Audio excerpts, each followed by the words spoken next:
Tu fais entre 8 à 30 000 euros de chiffre d'affaires par mois, tu bosses dur, tu sais que tu es compétent, tu sais que tu es bon, et pour autant, il y a parfois des éléments qui bloquent ta croissance.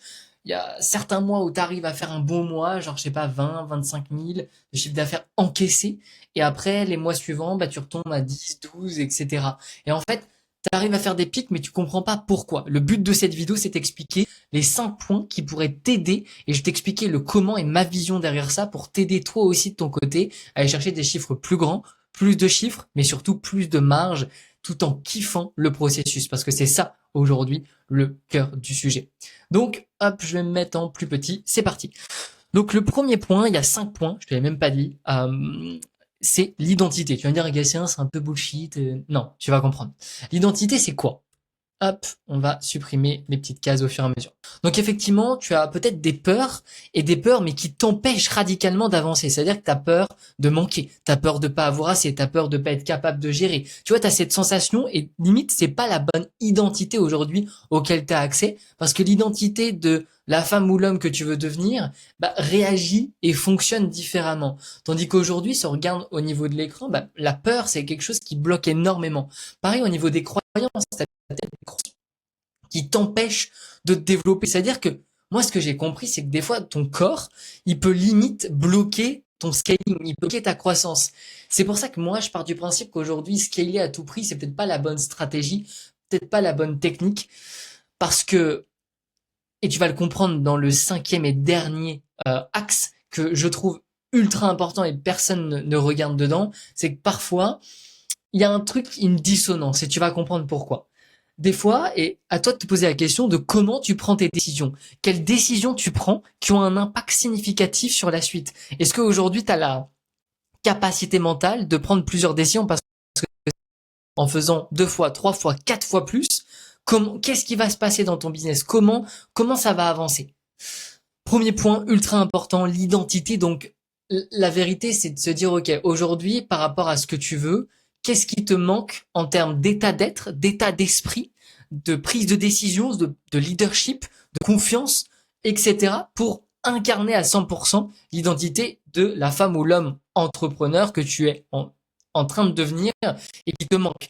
Il y a forcément un élément qui manque entre toi et une personne qui a déjà les résultats que tu veux, malgré le fait que tu sois compétent et que tu réfléchis et que tu pousses dans tous les sens pour trouver la bonne dynamique.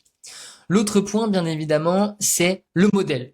Quand je dis le modèle, c'est effectivement ton offre. Est-ce que ton offre, c'est l'offre adaptée pour scaler? Est-ce que c'est l'offre qui va te permettre, si par exemple demain, tu ajoutes, je sais pas, 3 clients, est-ce que c'est ça dans la manière de délivrer, dans la manière, dans la promesse, dans le suivi client, dans également le pricing? Est-ce que peut-être c'est augmenter le pricing? Parce que en fait, ok, admettons là, tu as des ads en place. Tu dis, ok, pour scaler, il faut que j'augmente. Généralement, c'est pas exactement comme ça parce que si tu augmentes le budget, bah, il va y avoir un chevauchement au niveau des créatifs dans le sens où bah, tu vas devoir refaire des créatives. En fait, c'est pas genre, ok, mais plus de budget, donc forcément, ça scale. Pas à chaque fois.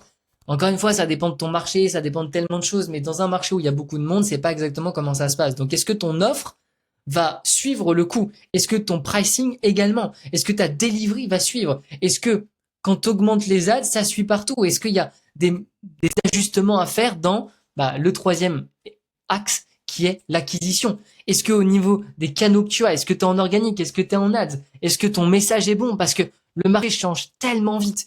Et donc c'est ça aussi qu'il faut se dire, c'est que là, dans tout ce que j'ai dit déjà sur ces 3 premiers axes importants, il y a forcément quelque chose qui bloque. Moi, je le présume déjà qu'il y a quelque chose sur l'identité, mais également sur la partie acquisition.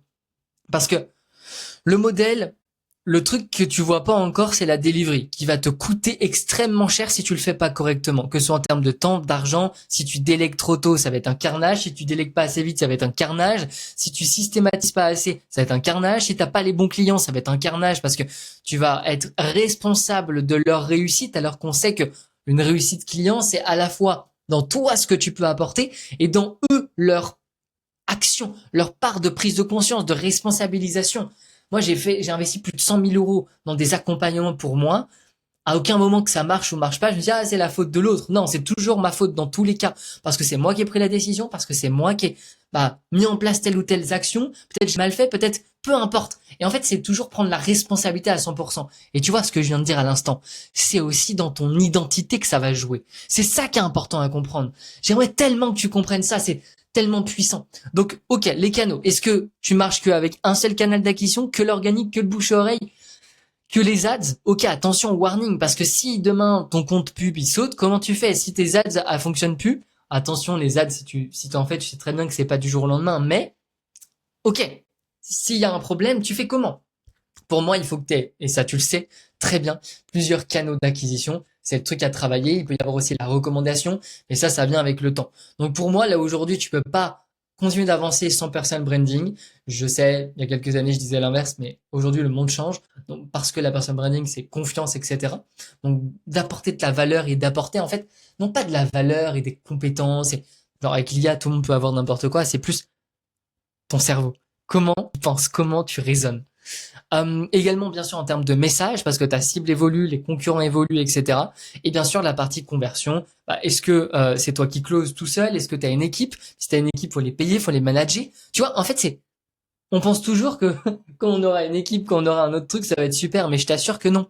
Moi, je l'ai vécu, j'ai eu une équipe, on est monté jusqu'à un peu plus d'une dizaine de personnes. J'assure que c'était pas la solution à tout. Parfois, j'ai recruté trop vite, parfois j'ai donné trop, parfois j'ai pas recruté assez vite. Tu vois, c'est plein de petits détails. Allez, passons sur le quatrième point avant le dernier reste bien jusqu'à la fin, parce que le dernier, personne n'en parle, et à mon sens, c'est ce qui peut te faire évoluer. Enfin, tout te fait évoluer, mais tu comprends ce que je veux dire. C'est parti, donc l'énergie. Et oui, tu vas me dire, mais Gatien, qu'est-ce que ça vient foutre là?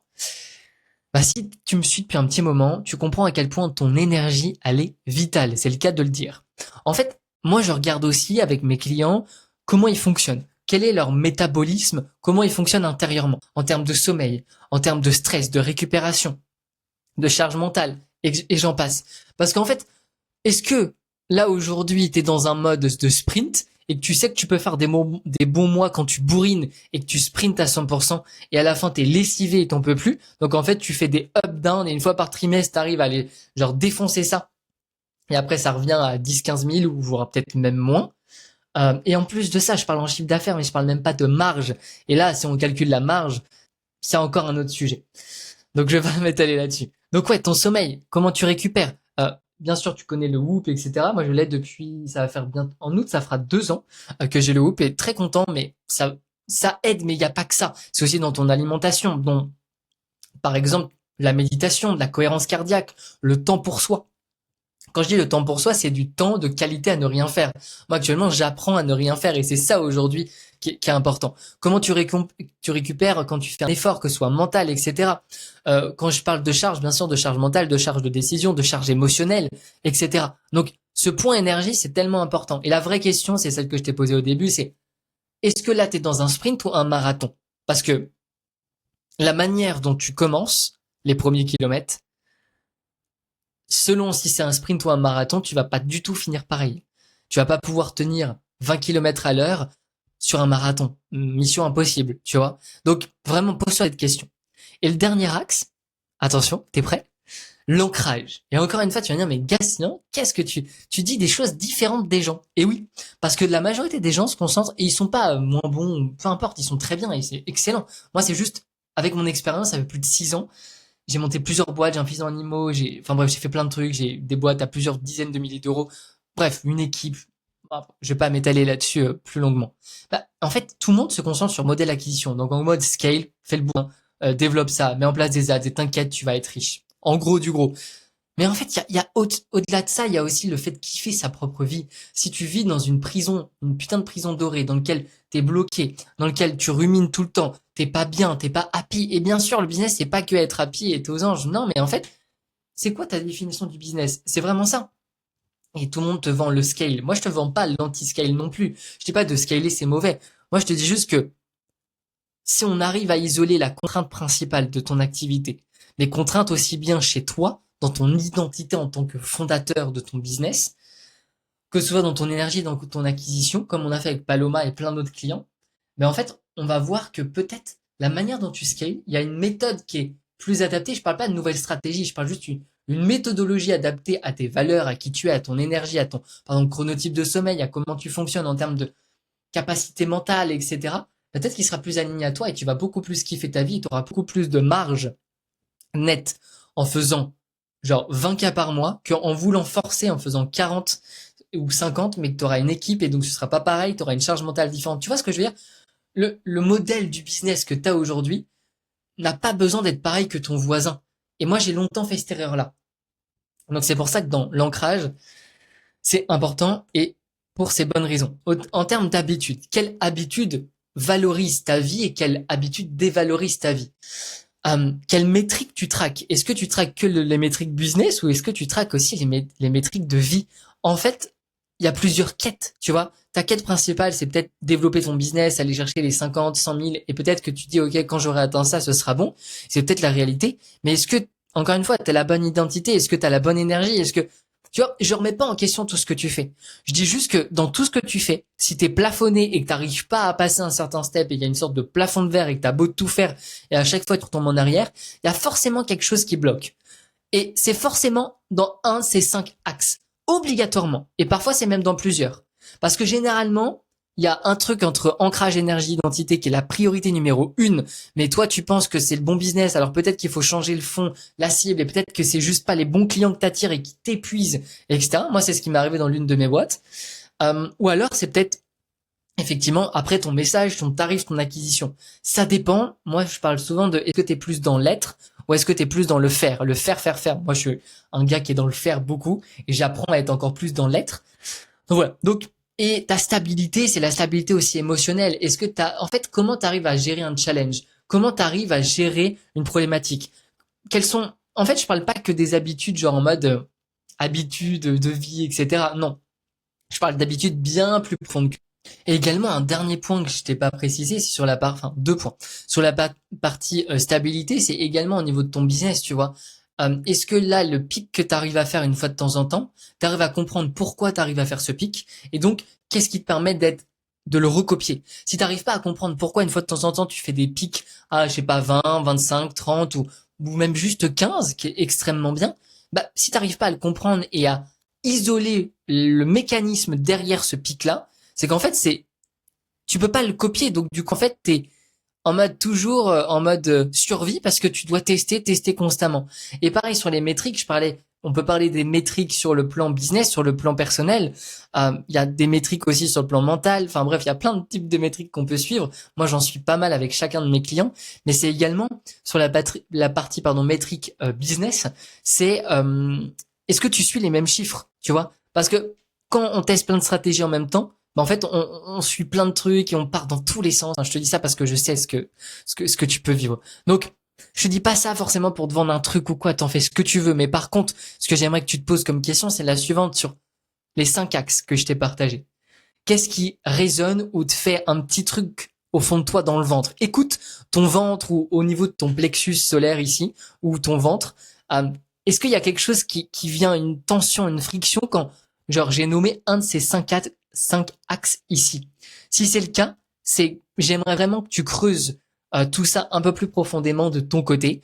Et si un jour tu veux qu'on aille vraiment en profondeur et que bien sûr tu puisses, oui, scaler, ajouter 10, 20 000 euros de chiffre d'affaires à ton activité, mais au-delà de ça, de résoudre vraiment le gros dilemme qui t'empêche d'avancer, parce que normalement tu devrais aller chercher plus si t'écoutes cette vidéo, c'est que forcément que t'es compétent, forcément que t'es une bonne personne, t'as envie de faire des bonnes choses, mais qu'il manque quelque chose. Donc voilà, tu sais où me trouver.